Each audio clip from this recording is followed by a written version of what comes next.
बिस्मिल्लाहिर्रहमानिर्रहीम। Students, last time हमारी पिछले लेक्चर में लास्ट टाइम हमारी जो बात रुकी थी वो यूनिवर्स कायनात के हुजम के बारे में, उसकी वसअत के बारे में और टाइम स्पेस के बारे में हमारी बात हुई थी। वहीं से आगे आज हमने कंटिन्यू करना है। Our first feeling is something like fear. जब हम कायनात के बारे में, यूनिवर्स के बारे में सोचते हैं, उसकी वसअत के बारे में और इसके कायनात के स्पेस के बारे में, हुजम के बारे में और टाइम के बारे में, तो हमारी फीलिंग्स कैसी होती हैं, हमारी फीलिंग्स क्या होती हैं, उनको वन बाय वन करके हमने आज इस लेक्चर में डिस्कस करना है। We find the universe frightening because of its immense distance which we do not understand. सबसे पहला हमारा डर वो क्या है जी? Immense distance. इसको हम नंबर वन का नाम दे देते हैं, इमेंस डिस्टेंस।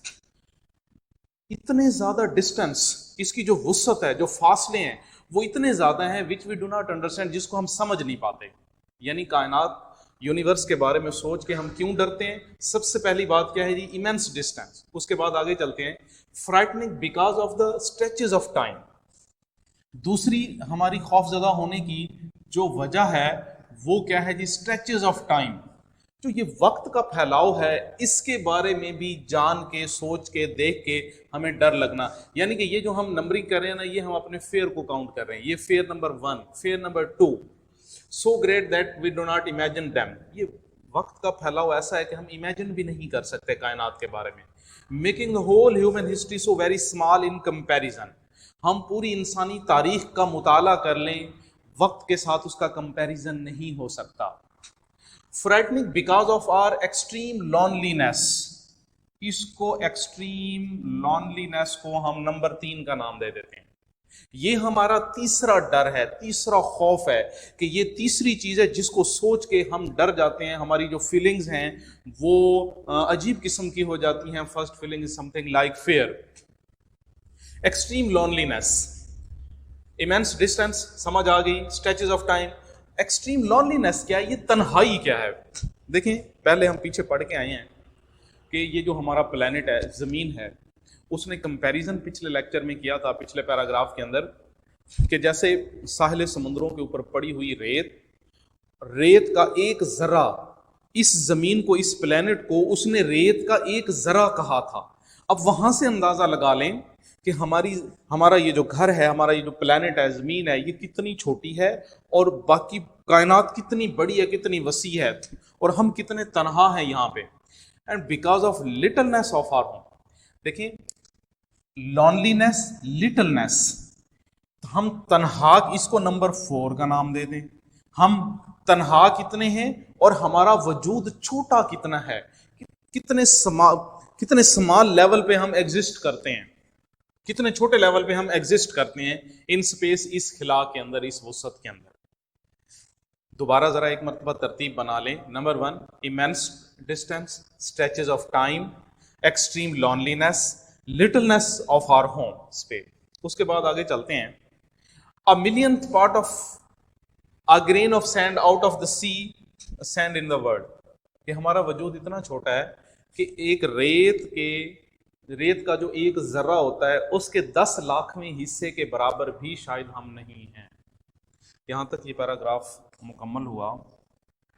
इसमें से एक इम्पोर्टेंट क्वेश्चन भी एग्जामिनर अक्सर पूछ लेता है, फेयर पे, डर पे, कि कायनात के बारे में सोच के हम क्यों डर जाते हैं। क्या आखिर कौन सी ऐसी रीजंस हैं जिनकी बेस पे हम डर जाते हैं, हमें खौफ आ जाता है। तो ये वो 3-4 चीजें थी जो यहाँ इस पैराग्राफ तक डिस्कस हुई। अब उससे आगे चलते हैं। बट अबव ऑल एल्स, लेकिन इस सबसे बढ़कर बात यह है, we find the universe frightening because we can not find any sign that life like our own exist anywhere in it except on the earth. अब इन ऊपर बयान राइटर यहां बताना ये चाहता है, जेम्स, वो ये कहता है कि ये जो ऊपर हमने बातें डिस्कस की हैं, उससे बढ़ के सबसे बड़ी बात ये, अगला जो सबसे बड़ा खौफ है जिससे हम डर जाते हैं, खौफ आ जाता है हमें, कि we can not find any sign that life. कायनात इतनी बड़ी है पर कहीं पे लाइफ के आसार नहीं मिलते, जिंदगी का कहीं पे कोई क्लू नहीं मिलता। इस पूरी कायनात के अंदर मास वाई, एक्सेप्ट ऑन द मास वाई, इस जमीन के छोटे से टुकड़े के, बाकी ये सबसे बड़ी बात, ऊपर वाली बातें अपनी जगह पे जो हमने डिस्कस की हैं, इसको हम नंबर 5 का नाम देने लगे हैं ताकि वो पॉइंट बना के याद करने में थोड़ी सी आसानी रह जाए। अगर ये पॉइंट भी आप याद करते जाएंगे साथ, तो आपको वो पूरी जो एक उसकी जो स्टोरी है, जो थीम है, उसका आपके माइंड में स्केच बनता जाएगा कि कौन से पैराग्राफ के अंदर कौन कौन सी चीजें हैं जो वो डिस्कस करता जा रहा है। तो नंबर 5 को इसको नंबर 5 का नाम दे दिया हमने, we can not find any sign of life. कायनात इतनी बड़ी, इसकी लिटलनेस के बारे में भी हमने पढ़ लिया, लॉन्लीनेस के बारे में भी पढ़ लिया, स्ट्रेचेस ऑफ टाइम के बारे में भी पढ़ लिया, इमेंस डिस्टेंसेस के बारे में भी पढ़ लिया, और फिर हमें राइटर ये बताना चाहता है कि इतनी बड़ी कायनात के अंदर जिंदगी के आसार कहीं नहीं मिलते, कोई साइन, कोई अलामत, कोई सिंबल नहीं मिलती, मास वाइज जमीन के छोटे से टुकड़े के। आगे चलें। Indeed, for the most part, empty space is so cold that all life in it would be frozen. Most of the matter in space is so hot as to make life on it impossible. वो बताना ये चाहता है कि देखें, ये जो space है, खिला है, इसके एक तरफ इतनी ज्यादा गर्मी है कि लाइफ वुड बी बर्nt अप, जिंदगी वहां जाके जल जाती है, लाइफ वहां पॉसिबल नहीं है। दूसरी तरफ इतनी ठंड है, टेम्परेचर इतना माइनस में है कि वहां पे लाइफ जो है वो पॉसिबल नहीं है। मिसाल के तौर पे 0 डिग्री सेंटीग्रेड से आप ऊपर को काउंट करते हैं 1 2 3 4 5 6, नीचे जाते हैं तो -1 -2 -3 -4 -5 एटसेट्रा एटसेट्रा एटसेट्रा। देखें, लाइफ जो है ना वो एक हद तक पॉसिबल है, प्लस टेम्परेचर के अंदर भी और माइनस टेम्परेचर के अंदर भी। राइटर हमें यह समझाना चाहता है कि ये जो कायनात है, इसका एक हिस्से का टेम्परेचर इतना ज़्यादा है कि वहाँ भी लाइफ पॉसिबल नहीं है, लाइफ वुड बी बर्nt अप, और दूसरा कायनात का दूसरा हिस्सा इतना माइनस में उसका टेम्परेचर, यानी इतनी ज़्यादा सर्दी है, नुक्ता इन जमात से हज़ारों करोड़ों डिग्री सेंटीग्रेड नीचे चला जाता है टेम्परेचर, तो वहां पे क्या होगा, लाइफ वुड बी फ्रोजन, वहां पे जिंदगी जाके जम जाती है, जिंदगी, लाइफ खत्म हो जाती है। अब क्या है, यही चीज वो समझाना चाहता है। देखें, indeed for the most part empty space is so cold that all life in it would be frozen. Most of the matter in space is so hot as to make life on it impossible. ना ऊपर life possible है ना नीचे, क्योंकि life को exist करने के लिए एक मॉडरेट टेम्परेचर की जरूरत होती है, बाकी चीजों की जरूरत होती है, लेकिन उसके उन सब से अलावा जो मोस्ट इंपॉर्टेंट चीज होती है वो टेम्परेचर होती है। तो टेम्परेचर जहां इतना ज्यादा है वहां भी लाइफ पॉसिबल नहीं है, और जहां इतना लो हुआ पड़ा है वहां भी पॉसिबल नहीं है। Life does not seem to have any part in the plan of the universe. बड़ी दिलचस्प बात कर दी है राइटर ने कि ऐसे लगता है कि कायनात बनाने वाले का जो प्लान था, life does not seem to have any part in the plan of the universe. ऐसे लगता है कि इस कायनात को जिसने बनाया है उसके प्लान के अंदर लाइफ शामिल नहीं थी।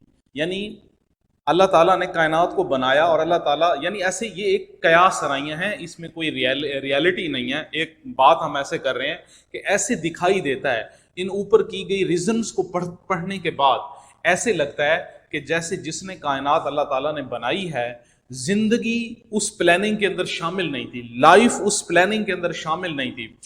क्यों? देखें, इतना टेम्परेचर ज्यादा है, लाइफ ऐसे लगता है कि लाइफ ने आना ही नहीं था। फिर इतना माइनस में चला जाता है कि लाइफ ने ऐसे लगता है आना ही नहीं था। फिर उसके जनाब extreme loneliness, littleness, stretches of time, immense distance, इन सारी चीजों को डिस्कस करने के बाद राइटर ये कहता है कि life does not seem to have any part in the plan of the universe. It is important to remember the reality of the event which produced our planetary system. हमें उस important event को याद रखना चाहिए जिसकी वजह से हमारा प्लानिटरी सिस्टम, ये जो निज़ाम शमसी है, ये मार्ज़ वजूद में आया। उसको जहन में रखना चाहिए कि ऐसे वाकयात शाज़ व नादिर होते हैं, रियलिटी शाज़ व नादिर होते हैं कभी कभार। Calculation shows that can be only very few such systems in our space. ये जो कैलकुलेशन है, ये जो सोच विचार है, उससे हमें पता चलता है कि स्पेस के अंदर, कायनात के अंदर ऐसे वेरी फ्यू सच सिस्टम्स जहां लाइफ है, बहुत कम सिस्टम ऐसे हैं। Yet so far as we can see life of this kind we know on earth can exist only on planets like that. इस पूरे निजाम को डिस्कस करने के बाद हम इस नतीजे पे पहुंचे हैं कि लाइफ सिर्फ और सिर्फ एक छोटा सा टुकड़ा प्लैनेट जिसको जमीन का नाम दिया गया है, अर्थ का नाम दिया गया है, वहां पर पॉसिबल है, उसके अलावा कहीं पे भी पॉसिबल नहीं है।